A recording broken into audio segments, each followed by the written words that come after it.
सबसे पहली बात तो ये कि ये कानून जो मोदी सरकार ने आज से 4 साल पहले बनाया था वो संविधान के खिलाफ है। आप रिलीजन की बुनियाद पर कानून नहीं बना सकते। इसमें कई सुप्रीम कोर्ट के जजमेंट्स है और राइट टू इक्वालिटी के खिलाफ है। आप कैसे हर रिलीजन को आप उसकी इजाजत दे रहे हैं उनको, और आप जो रिलीजन जिनका इस्लाम है उनको आप नहीं दे रहे, वो एक पॉइंट है। दूसरा ये है कि मैंने उस वक्त पार्लियामेंट में कहा था कि इसी तरह का एक कानून व्हाइट साउथ अफ्रीका ने बनाया था, तो महात्मा गांधी ने उस कानून को फाड़ दिया था। मैंने भी पार्लियामेंट में इस CAA के उस बिल को फाड़ा था। तीसरी बात यह है कि अब 4 साल के बाद ये सरकार रूल्स बना रही है। मैं देश को ये बताना चाह रहा हूं कि मैंने नहीं, मौजूदा अभी प्रेजेंट होम मिनिस्टर ने पार्लियामेंट में कहा था मेरा नाम लेकर के ओवैसी जी NPR भी आएगा, NRC भी आएगा।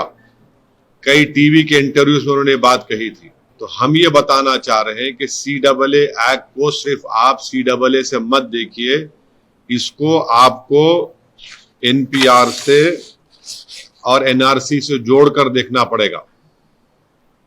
और जब वो होगा तो जाहिर है उसमें सबसे ज्यादा निशाना बनेंगे मुसलमान, दलित, आदिवासी और गरीब लोग। पांचवी बात यह है कि अब आसाम में सुप्रीम कोर्ट मॉनिटर्ड एक NRC हुआ। 19 लाख लोगों के नाम नहीं आए, जिसमें से लगभग 10 से 12 लाख हमारे हिंदू भाई बहनों के नाम नहीं आए। उनको अब हेमंत बिस्वा शर्मा ये बोल रहे हैं कि CAA कानून जब इंप्लीमेंट होगा तो उन सबको सिटीजनशिप मिल जाएगी, क्योंकि उनका रिलीजन उसमें इंक्लूड हो गया। अब उसमें 1 लाख से 1.5 लाख या 2 लाख करीब जो मुसलमान नाम है, उनको इसका फायदा नहीं मिलेगा। ये बताइए, ये नाइंसाफी नहीं है तो क्या है? हेमंत बिस्वा शर्मा ने कहा, बीजेपी के नेताओं ने कहा कि 19 लाख में जो 10 से 12 लाख जो हिंदू भाई बहन के नाम नहीं आए, उनको मिल जाएगा, पूरा सिटीजनशिप मिल जाएगी उनको। अब आप बताइए नाइंसाफी नहीं है तो क्या है? छठी बात यह है कि भारत में सिर्फ 5% लोगों के पास पासपोर्ट है। ओनली 5% लोगों के पास पासपोर्ट है, रिमेनिंग लोगों के पासपोर्ट नहीं है।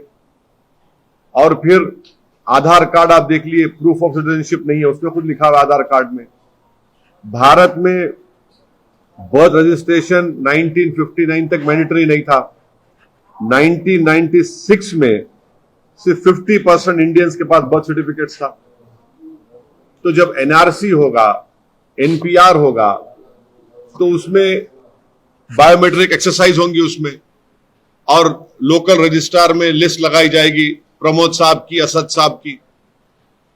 अब प्रसाद साहब जाके बोल सकेंगे असद साहब के डाउटफुल है, मैं डाउटफुल बन जाऊंगा। अब मुझे प्रूफ करना पड़ेगा।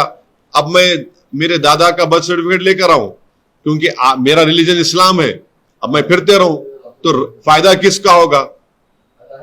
रद्दी वाले का ही फायदा होगा ना।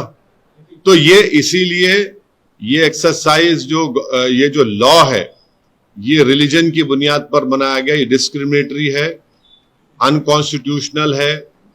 और ये बोलना कि जो हमारे हिंदू और सिख भाई या क्रिश्चियन भाई जो पाकिस्तान में, अफगानिस्तान में, बांग्लादेश में रह रहे हैं, उनको सिटीजनशिप नहीं दे सकते, झूठ है ये।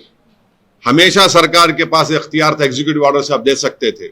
और आखिरी बात, नरेंद्र मोदी और बीजेपी को ये क्यों भूल गए कि कितने लाखों लोग कश्मीरी पंडित मुल्क से बाहर हैं, जो मुल्क से कश्मीर से बाहर है, उनको आप क्या कर रहे हैं? उनको आप क्या कर रहे हैं? भूल गए आप कश्मीरी पंडितों को? कम से कम 5 लाख कश्मीर के बाहर है, लेकर जाइए ना कश्मीर में उनको। इंग्लैंड में इंडियन जो वहां के इंडियंस यहां पर वहां चले गए जो इलीगल, उनको वापस लेकर आइए। ग्रेट ब्रिटेन बोल रहा है कि लेकर आइए वापस, सरकार बोलती है हम नहीं लेकर आएंगे। तो ये गलत है। डिस्क्रिमिनेटरी है, अनकॉन्स्टिट्यूशनल है। सरकार के पास पहले से पावर्स थे और है और रहेंगे कि वो जो हिंदू भाई बहन पाकिस्तान में है या बांग्लादेश से है, आप दे सकते हो उनको। और मैंने खुद केस डाला है सुप्रीम कोर्ट में।